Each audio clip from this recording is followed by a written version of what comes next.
ম্যাচে হার এসেছে মাত্র ৩ দিনের মাথায়। মানসিকভাবে নিজেদের চাঙ্গা করতে অস্ট্রেলিয়ার কুইন্সল্যান্ড উপকূলের নুসা রিসোর্টে আমোদ ভ্রমণে ইংল্যান্ড ক্রিকেট দল। আর সেই ভ্রমণটাই জন্ম দিয়েছে নানা সমালোচনার। আমোদ ভ্রমণে ক্রিকেটারদের মদ্যপানের ছবি প্রকাশের পর তদন্তের ঘোষণা দিয়েছে ইংল্যান্ড ক্রিকেট বোর্ড। ব্রিসবেন টেস্টে লজ্জাজনক হারের পর ৪ দিনের ভ্রমণে নুসায় গিয়েছিলেন ইংলিশ ক্রিকেটাররা। সেখানে বেন স্টোকসরা ব্যস্ত ছিলেন পার্টিতে। অভিযোগ এসেছে সেই পার্টির মেয়াদও ছিল ৪ দিনের, আর তাতে অতিমাত্রায় মদ্যপানের ঘটনাও ঘটেছে। এরপরেই অ্যাডিলেডে ইংল্যান্ড হেরেছে ৮২ রানে। নুসায় কাটানো সেই ৪ দিন খেলায় প্রভাব ফেলেছে কিনা সেটাই তদন্ত করতে চায় ইসিবি।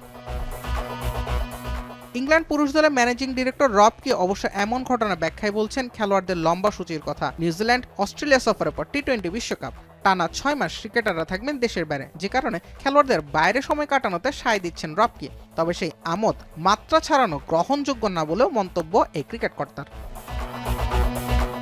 এর আগে নিউজিল্যান্ড সফরে থাকাকালে হ্যারি ব্রুক এবং জেকব বেথেলের বিরুদ্ধে ২ খেলার মাঝে পানশালায় যাওয়ার অভিযোগ এসেছে। মাঠের বাজে ফলাফলের পাশাপাশি মাঠের বাইরে খেলোয়াড়দের এমন আচরণও আপাতত ইংল্যান্ড ক্রিকেটের জন্য বিব্রতকর কিছু।